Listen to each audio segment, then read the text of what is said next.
Hey, Alyssa. Hey, Sam. Are you ready? I am ready to party. No one ever asks if I'm ready. Are you ready? Guess so. I guess I would say I'm also ready to party. Welcome back, you guys. So today we are going to be talking about a weirdly and muchly requested topic, which is adulting. But before we jump into that, we just wanted to give a quick shout out to our friend Felix, who does the theme song and all the other music that you guys will hear throughout our podcast, because he's releasing an album. So the album Blue Attitude is now available on Spotify, iTunes, Google Play, all of the music streaming platforms. And we'll put all of the information for the links and stuff like that in the description box. But you can also follow him at FE7IX on Instagram. And we're really excited. We love this album. I've already heard it. And we're excited for you guys to hear it too. So hopefully you guys go check that out. And another huge congratulations to our dear, dear friend. Okay, so back to business. Isn't that fucking adulting in a nutshell, truly? Yeah, no kidding. Goodness gracious me, oh my. So a bunch of people have actually been asking me about how I managed to travel so much, and not like exciting travel, but I moved from province to province to province for like 5 years or whatever. So they've been asking me kind of how I like navigated that. But you, I feel like, navigated like an entirely different sort of like, I don't know, like life. So I'm interested. I'll get into my, like little adulting tips and tricks later. But I'm interested to know, like, kind of when you felt like you were like a fish out of water, because that's how I felt right out of high school. And like what that moment was for you when you were like, I wasn't fucking ready for this. I'm a child. I feel actually like I'm experiencing a lot of what people experienced when they were younger now. Really? Yeah. I honestly, like, when I was like 16, 17, 18, 19, 20, 21, 22 kind of thing, I felt like I totally had a handle on it. I knew what I was doing. I didn't feel nervous about things. I didn't feel like a fish out of water. I knew what I was doing. Like, I felt really confident in all of the choices I was making, and that I was, going to get there eventually to whatever there is kind of thing. Mm-hmm. But now I'm doubting myself constantly. I worry that I'm like, is this not something I should be doing? Am I going about this the wrong way? Like, I feel like I doubt myself so much more now. So I feel like I'm kind of aging in reverse. Oh, interesting. Yeah. I wonder why that is. I think just because when a lot of people get out of high school, or even when they're in high school, I think sort of like the big like looming question is like, what are you going to do with your life? Right. And so a lot of people feel really like stressed and burdened by that, because they're not 100% sure, which is completely normal. Like, that's totally fine and expected, frankly. But I think because I knew what I wanted and I was really, really clear on it, and I knew how I was going to get there as well, I didn't really go through that whole phase, I guess. Mm-hmm. But now I am. Yeah. Because I'm wanting to. Because you did it. Yeah, well, it's like I kind of like, it was sort of like I was setting these goals and then I would accomplish them and I'd be like, oh, okay. Well, now what? And so I think now it's like I'm having to set goals that are like bigger and better, but that's really daunting for me because I don't have like I'm no young spring chicken anymore, Right. You don't, have like the not drive, but like the energy. Well, and not only that, but like I think that I was like a lot more, not reckless even, but like just kind of haphazard when I was a kid. Like I wasn't stopping to think like, ooh, what if this doesn't work? Right. That wasn't a thought in my mind. It wasn't even like I was like, if this is gonna work. I wasn't even thinking about whether it's going to or not going to. Mm-hmm. I was just doing. And I think now it's like, I feel like because I have more responsibilities, obviously, and expectations that people around me have of me, it's sort of like I can't just throw shit into the wind and throw caution to the wind. Yeah, it's like I have to obviously be more particular with what I'm doing and how I'm choosing to go about it. Yeah. So I'm just wondering, was there like a first moment in your life when you realized like, oh my God, I don't know how to do this. Like, I don't know what's going on anymore. Honestly, I can't even begin to describe to you how wronged I feel by our high school. I feel like they taught us like nothing applicable for real life, honestly. Like, I feel like kids bitch about that when they're in high school, but I've been out of high school and I'm still like, why don't you guys prepare me for this shit? But one of the first things that actually was hard for me was I moved out on my own, which was hard in and of itself, but there was shit breaking down in my apartment all the time. That was a nice apartment. Why was shit breaking down? I don't know, like the washing machine never worked, just shit like that. Weird. Not that it didn't work, but like it would take like a long time to wash our clothes, and then it would take like a 6-hour cycle to dry them. Maybe that's where my hatred for laundry began. Ooh, we're getting into the deep dive here. Yeah. We're really uncovering some truths. Yeah. I didn't know that you could like message your landlord about that. Oh. I was just like, guess this is my responsibility, so I'm not gonna fix it. Like I just was like, because I thought that was gonna be like my bill essentially. Weird. Yeah, and then also, I was for some reason under the impression that water was included in my rent because I like turned on a tap and it worked, and I was like, guess it's included. And then I moved into that apartment in August. In January, I got this notice from BC Hydro saying like, you need to set up your hydro, like your water. And I sent a screenshot of that to my landlord, and I was like, hey, this came in the mail for you. And she was like, that's for you. And I was like, And she was like, you have to set up your hydro. And I was like, oh. And then I set up my hydro, and they sent me a $900 bill. Because you'd been using it for like 6 months or yes. whatever. And I was like, and even like, who knows, like the last guy could have ended his freaking hydro bill and I could be paying his bill. Like, who, you know, like, it's just. Well, he probably canceled it when he moved out. I don't know. Why didn't your parents tell you this stuff? I wasn't talking to my parents a ton at the time.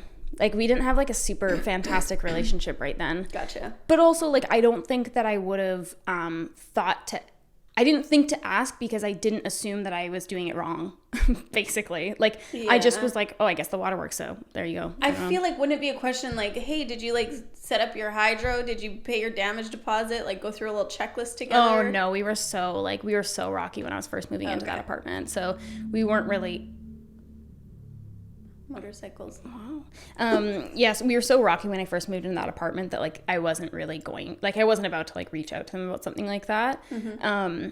So then back to the washing machine thing. When I was moving out, we were doing a walkthrough with the landlord, and we walked past the laundry area, and she was like, "Oh, did you have problems with the washer and dryer?" And I was like, "Yes." And she was like, "Why didn't you tell me?" And I was like, kind of sounds like you should be telling me. Like, how did you know that there was problems? And she was like, well, our last tenants had problems with it. And I was like, then why didn't you tell me? But like, I didn't know it. That's when I realized, like, I can fucking tell you. Like, what would you have done? Like, you just fixed this shit for me because you own the place? Goddamn. Like, yeah. And so it was just things like that. Like, that was one of the first moments where I was like, why don't they fucking teach us this shit in high school? Like, this is what you do when you rent a first apartment. Like, you have to set up your hydro. This is how you set up cable. This is how blah, blah, blah. It's like, instead of getting us to make like 1 million fake resumes. Oh my gosh, that's what I was going to say. The amount of cover letters. I've never once in my life used a cover letter. Do you know how many times I had to fake apply to Starbucks in our high school? Like, the amount of times I had to fill out a Starbucks application. What do you love about coffee? Like, it's... You're like, I don't check coffee! Yeah, like, it's just like there's shit like that I was left so many times in my adult life, even with taxes and shit like that. I was like, why did they never teach us about taxes and what that's going to look like when you're working through a normal company, what that might look like if you're working self-employed or contractor, you know what I mean? Like, it's just crap like that. Yeah, well, and that's the thing too, is in our high school, we did have like a personal planning like course. Yeah. So it's not even like there wasn't even like a space for this. There was a space. They just kept telling us how to make a resume. I'm like, I've had a job since I was 11. I remember in that personal planning course, like one of the huge things that they made us do was like compile that, it was like this really big, like... my action plan. Yeah, map, they called it. My action plan. And, like, basically what you had to do is, like, say, like, this is my plan A. Like, this is what I want to do. I want to be a well, for me, it was like, I want to be a makeup artist. Then I'm going to go to school for it. This is how I'm going to accomplish that. I'm going to have to live in Vancouver for that. And then you'd have to build out a budget. And then at the end of the year, you have to present it to someone. And they actually, like a panel of people, I'm pretty sure there was like 3 people. Yeah, it's so weird to me that wasn't a problem for me. I'm just realizing now, like, I fucking never had anxiety. I want to go back. Yeah. I wasn't nervous at all. I don't think I was nervous either because, again, I was so sure of myself. But I sat down and, like, went through I was going through this budget part specifically with them. And this one chick was like, I had budgeted $900 for rent in Vancouver. And this chick was like, this is absurd. Like, this is, like, way over what you would ever pay. So, like, you're budgeting. Like, you're just making it so much more difficult for yourself than you need to be. Like, this is outlandish. Like, unless you're living in some, like, incredible high-rise, blah, blah, blah. Go fuck yourself. And how old are you? 80? Is this what it was when you were a kid? And then I was like, really? Because, like, I've been, like, looking at apartments, obviously, because I'm moving out there. I was like, I've been looking at apartments and, like, I don't think I found one under $1,000. So, like, I'm factoring in having a roommate with the $900 budget. And she was like, I lived there. And I was like, in the 1920s? Like, when were you ever able to pay less than $900? Like, oh my goodness. Yeah. I'll tell you, I don't think I've ever said this before. Not that it's a problem. Well, I feel bad about it myself. For my map, I'm pretty sure I said I wanted to be a lawyer. I think. Can't remember. Or did I want to be like a travel agent? I really can't remember what it was. But did you want to be either of those things at any point? No. This is what I'm admitting is my map was bullshit. How dare you? I'm going to Harvard Law. Not sure if you've heard of it. How did I passed? I don't know how I passed. This was the con of all cons, okay? Dirty dog. In my map, I said that I was going to travel for a year. And then I said that my family was well off enough that they were going to cover it. They asked me how I was going to afford college. And I said that fortunately, my family is well off enough that I have a college. We had nothing. I want that redacted. If anyone from our high school is watching, I want that redacted. I don't graduate. They take away my diploma. Yeah. What else did I say? I can't remember. But it was basic. It was total. I didn't work on that fucking thing at all. I literally I scrapbooked it so that it looked like I worked on it because I was really into scrapbooking at the time, if you recall. And I literally basically for the whole budget, because I can't remember if I actually did want to be a lawyer or something at the time. That was what I wanted to be when I was like really young. But when I got to the budget part, I was like, well, this is boring. And so I basically just like looked up where I wanted to live. I don't even remember where I wanted to live, but I basically said that my parents were going to fucking fund the whole thing. God, and I'm sitting like 2 tables down there busting my balls about like nobody freaking questioned me. I literally just kept saying like, well, I'm fortunate enough to have, parents who will support me through this. And they were like, wow, that's really lucky for you. And I was like, it is. Well, you're crafty if nothing else. See, they saw my initiative. Yeah, that's probably it.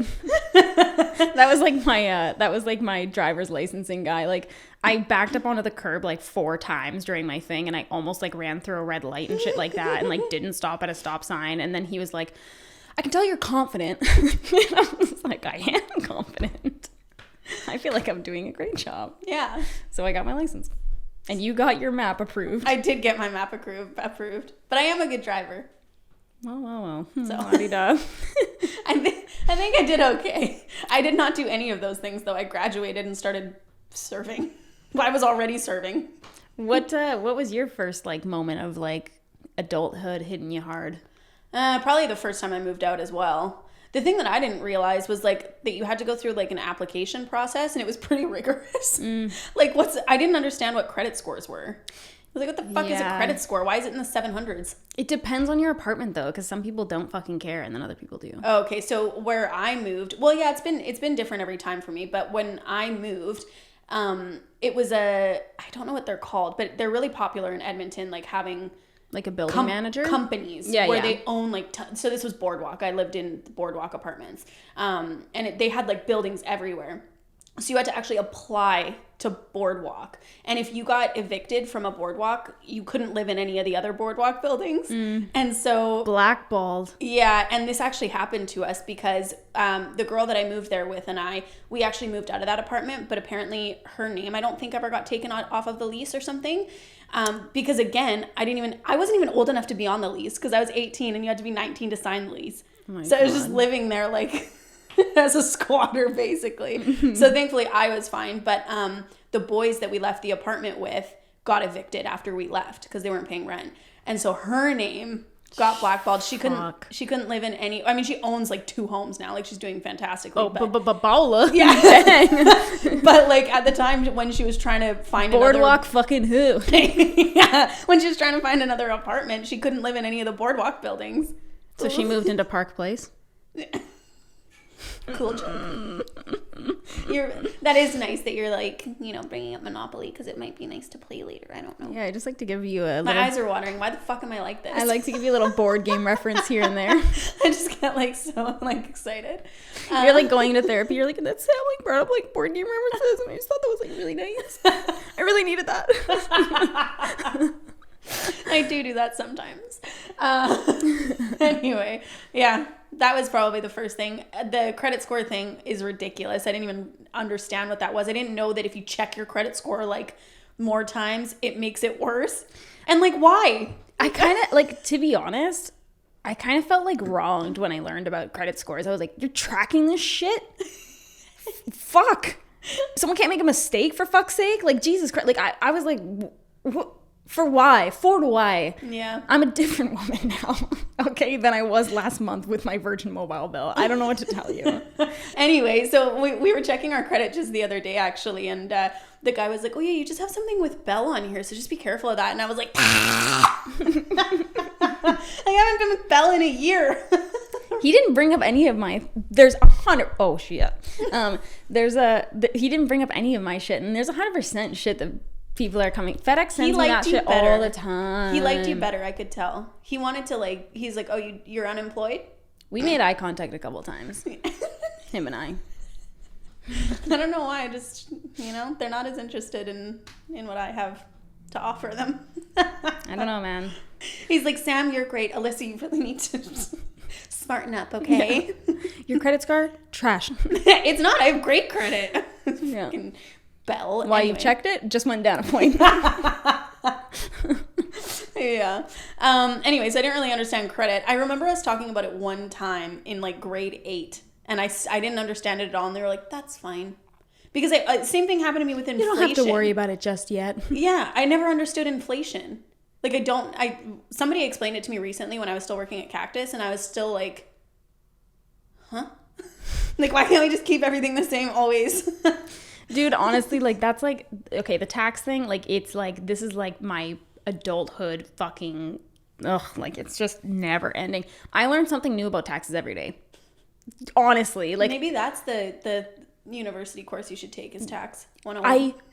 The word taxes makes me want to fucking spoon my eyeballs out. I cannot imagine sitting through a course. Like, it is it's the worst. It's the worst. Like, my accountant, God love her, but I hate meeting with her. I hate talking to her. I hate having to listen to her tell me about tax things. I'm like, this is the worst. Like, you're so majestic and perfect, but the words coming out of your mouth, I hate so much. Like, it's just, please stop. And she is so sweet too. She just says it while she's smiling. She's like, well, that's what you have to pay. Like, thanks. Okay, cool. Bethany. But yeah, I mean, like, I'm constantly learning new stuff about it and being like, what? And like, just like all these little like loopholes that people do. And I'm like, how do these fucking shysters figure this shit out? Like, do they go into shyst school? Where are all these rich people figuring these things out about like how to avoid all this shit? Like, it's just like everything about the way our world is set up is so complex. Yeah.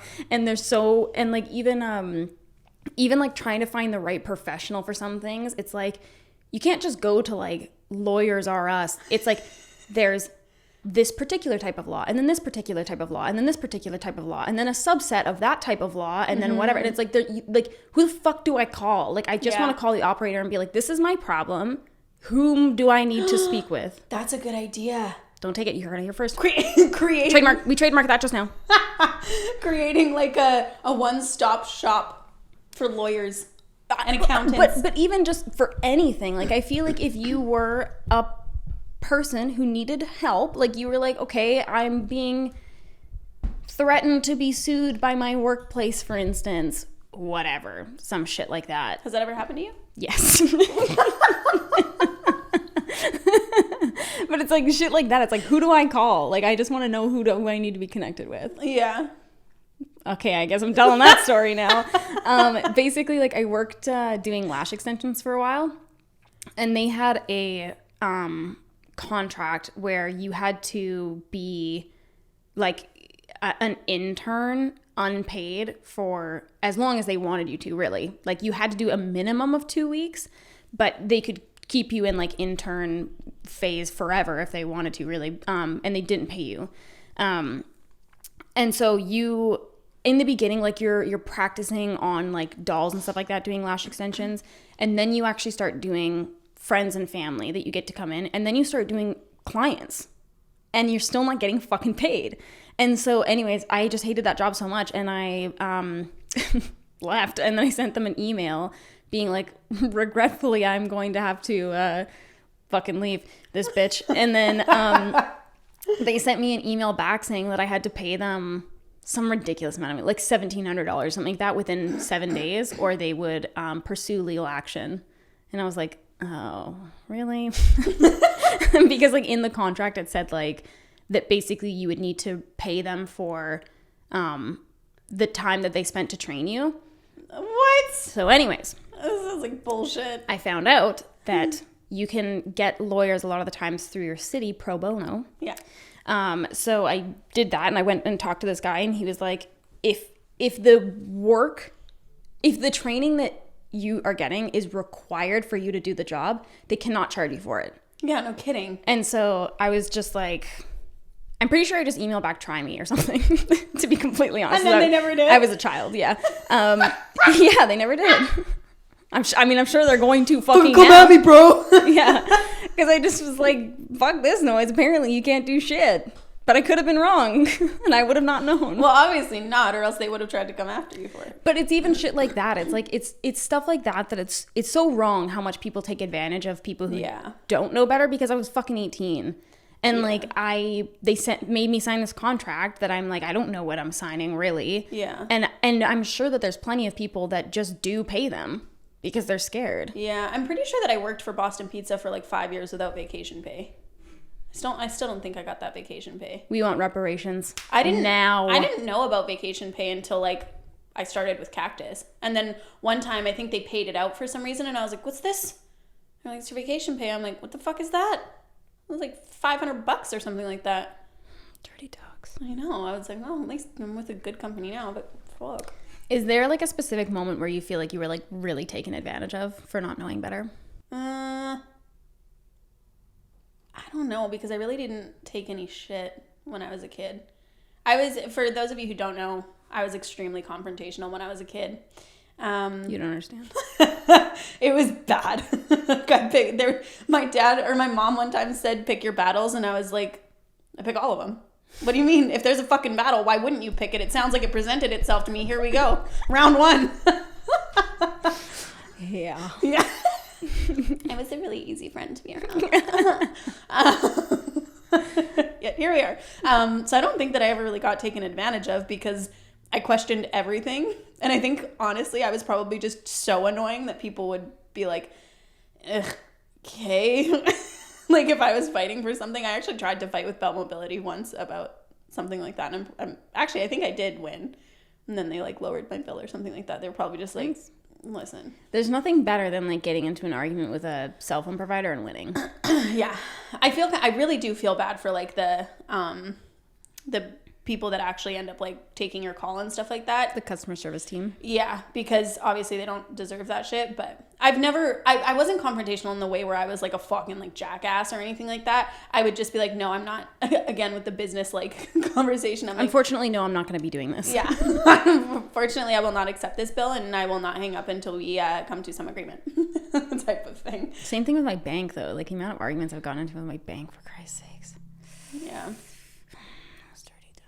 Actually, okay, here's something I was taken advantage of for.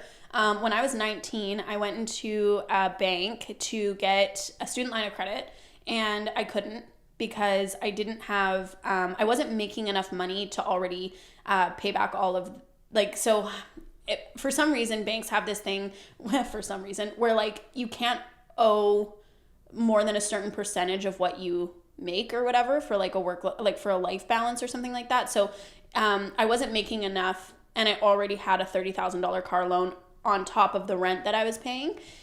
So they couldn't secure me a loan or whatever. I guess that makes total sense. I don't know why I thought it was like such a weird thing. So was that you being taken advantage of? No. Oh, okay. But anyway, I was just thinking in my head, I'm like, that seems pretty normal. You want to give me a loan I can't potentially pay back? What the fuck? What's the point of this? Anyway, because that happened to me in an apartment too. They had to know how much money you made because they wouldn't give you the apartment unless it was less than 50% of your income.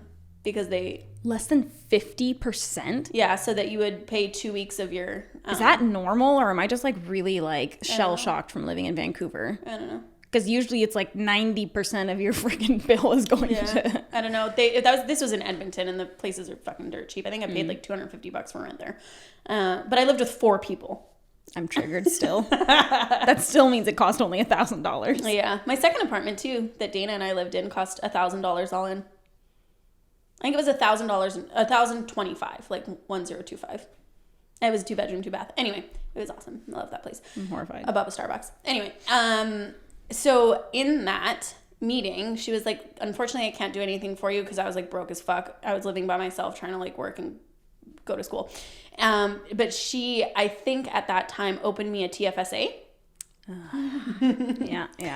I didn't know I had a TFSA my whole life. I think I can't even really remember what happened, but she, I think she probably said like that she was going to open me a savings account so that I could like plan for my future type of thing. And I was like, well, I don't have any money I can put in there. That's why I'm trying to get a loan. And she was like, well, when you do have money, I think this is the same conversation that I'm remembering. You can put it in there. And I was like, okay.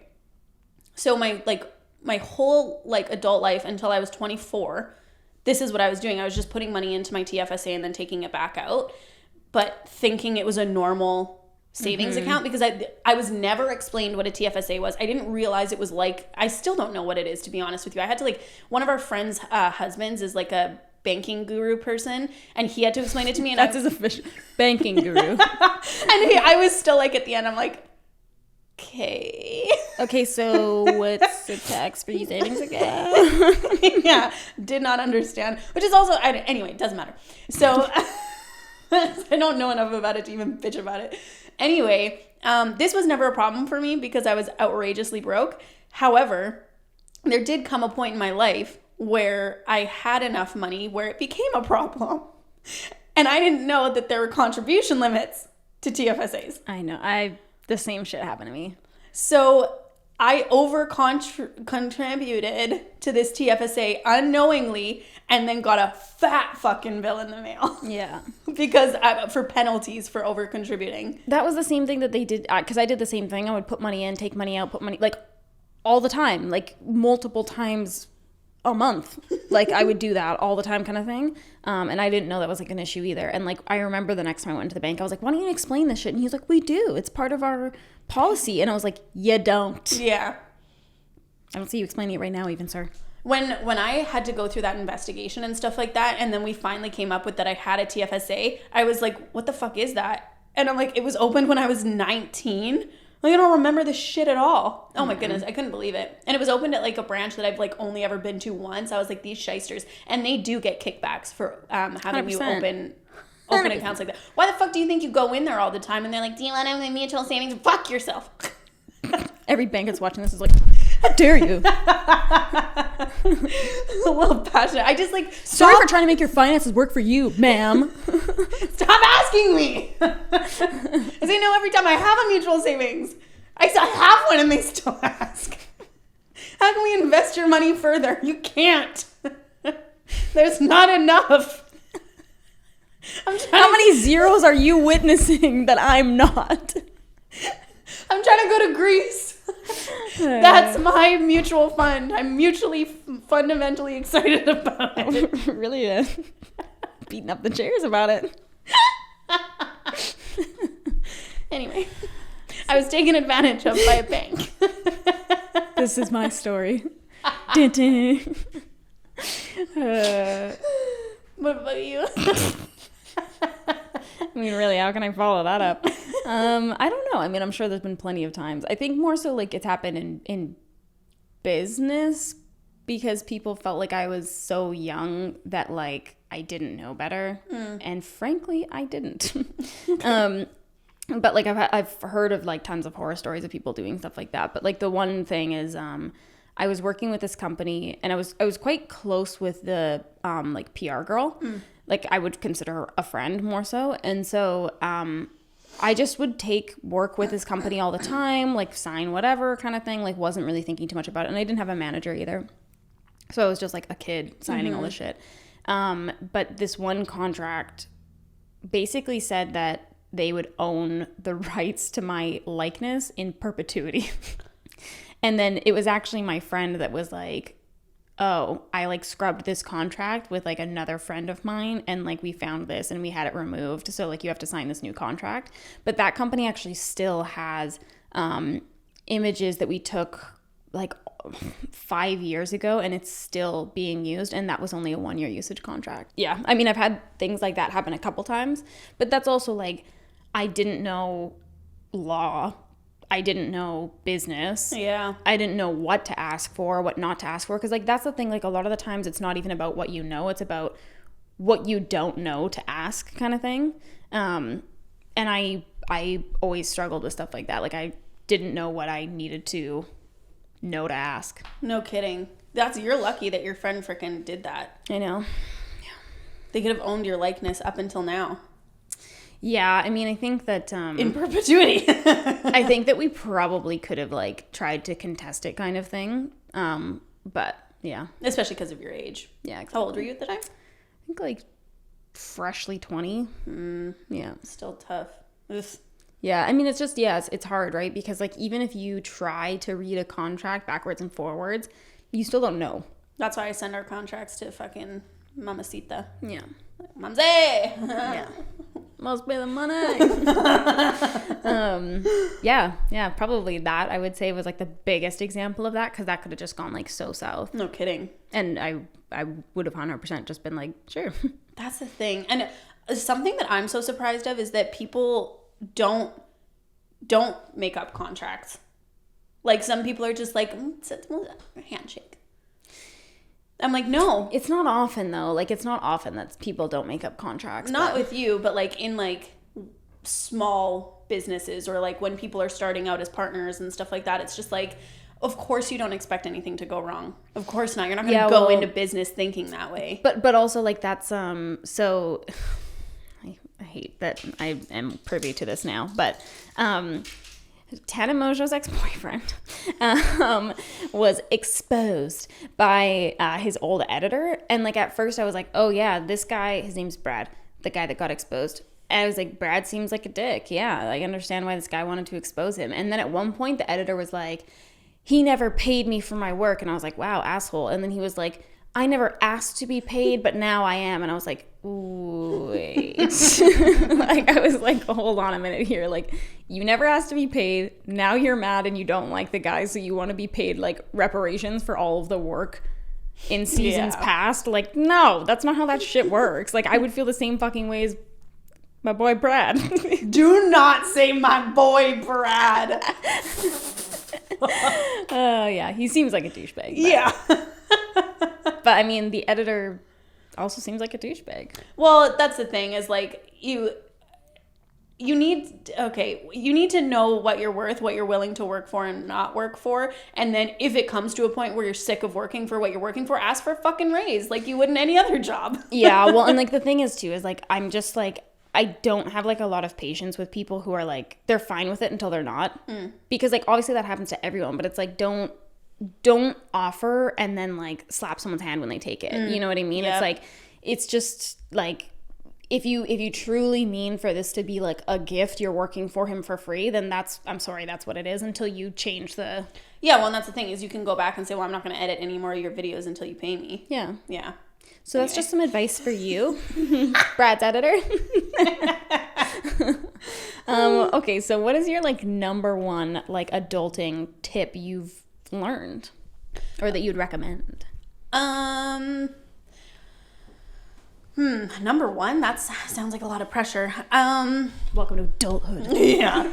I feel like never expect for everything to go right. And I don't mean that in a way of like be negative all the time, but you know, plan for everything to go right, but also plan for it all to go on the wayside. Yeah. And have like a backup plan basically. And I don't think that that's like sending out into the world that everything's going to go to shit just because you have a backup plan. Good vibes only, Alyssa. Yeah, but I think that it's just like you need to be prepared. Like I've had tons of shit fall through. Like there was one time where I had 1 month to find another apartment in Toronto, which like sure, if you don't live there, sounds easy. But like I also had no furniture because I was there for work, which was like when I did the opens, we would just like fly there with our 2 suitcases or whatever. And I ended up having to stay in Toronto for like medical reasons. And so it was kind of just like my contract was up and I was like, oh, and they kind of tell you like a month ahead that you're going home. And so I only had a month to like realize that I was doing this.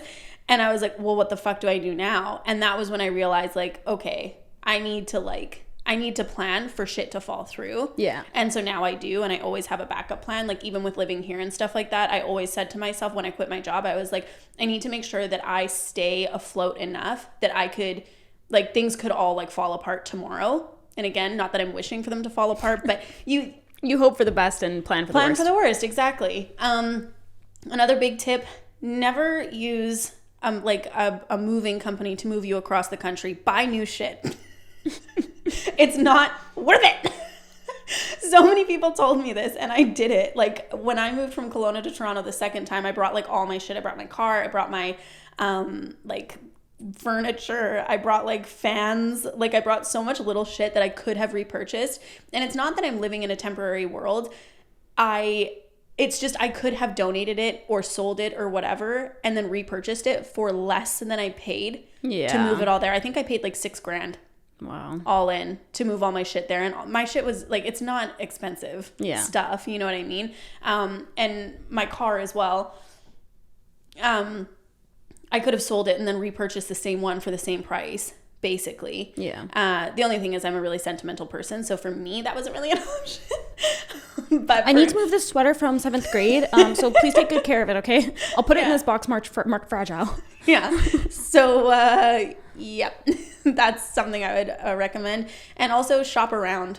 I think that... that's a good one. That as like... I think in our generation, everything is like so at our fingertips. We can just Google, click on something and then own it or whatever. But my dad was really passionate about this. A little bit too passionate sometimes. We had to like shop at 3 different stores for corn. But, you know, if it's something you're going to be paying monthly, like cable, a phone bill, like whatever it might be, wait for deals. And ask for what you want as well. Yeah. If a lot of companies, if you're like, well, X is doing this and Y is doing this, so why can't you do this? They'll usually be like, yeah, we'll honor those prices or whatever. And they're not going to offer it to you. Yeah, no. You have to ask for it. So I'd say, yeah, shop around it will save you so much money. It's ridiculous. Yeah. Yeah. That's a good one. Read reviews. I feel like there's still so many people out there who don't read reviews and then they get the product and they're like, this is nothing like what it looked like. And it's like, well, if you read any of the reviews, you would know that that's what people are saying about it. What about you? I would say my like first and foremost would be to not assume that people are on your side. Because I think that like I'm on your side. So I assume that people are on mine, but like 9 times out of 10 they're not. And I'm so on your side. Thank you so much. Do you know that? I know that, yeah. Oh, okay. She shrugged though. I don't want to like get my hopes up, but yeah, like I think there was just a lot of times where like I assumed that I, like even in that situation with that company, I assumed I had a good relationship with that company and they wouldn't do that. And I assumed wrong. Ooh, I actually said that one time to somebody. I said I was so busy thinking that this was a family that I forgot it was a business. Yeah. I'll forever remember saying those words because they hurt so much. Well, and it's true. Like it's like you get so comfortable and you think that people are looking out for you, and honestly, like that's why I'm just such a big believer in making people quit their jobs. Because like so many people, like so recently a friend of mine, her partner actually he's been unhappy in his job. He wanted to leave his job and he wanted to go somewhere. He had an opportunity with more pay and less work, essentially. So no brainer, obviously. But he was like, well, but you know, I feel bad because like the company's really busy right now and it's summer and that's like our busy month. So like I'd be leaving them high and dry and blah, blah, blah.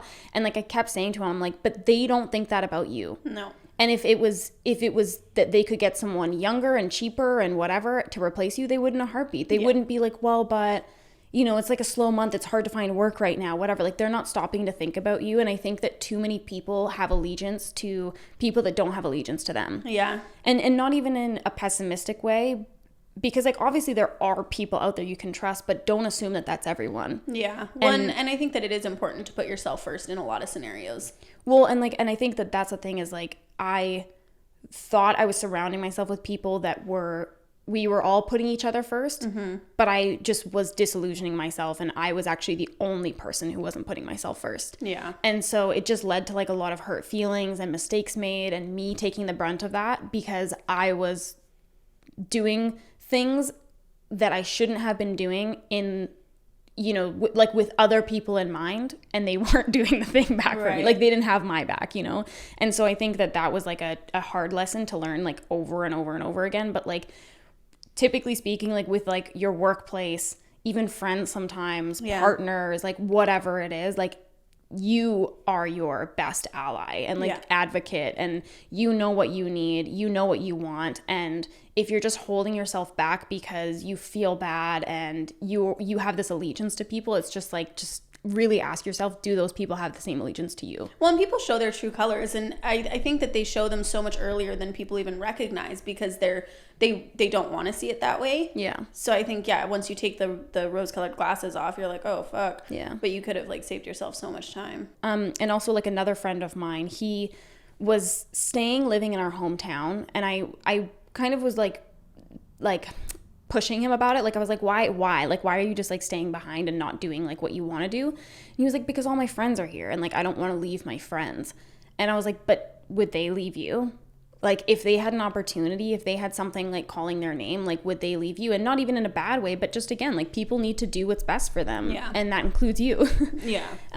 So I would say that, I would also say that like Google is your best friend, and not enough people like really take that into account, because so often you don't actually need to ask for help. You just need to Google it. Yeah. And it's nice to be self-sufficient in that way because we have the option to. Yeah. And same with YouTube, I would say too. Like, yeah, there's so much educational content on YouTube for literally anything. Yeah. Like if you want to teach yourself even piano or like how to edit or like literally anything, there's so much content out there and you don't have to pay for it. Like when I was wanting to learn how to play piano, I thought I would have to get a tutor, and there's so much content online. Oh, yeah. It's literally just me. Yeah. That's the issue.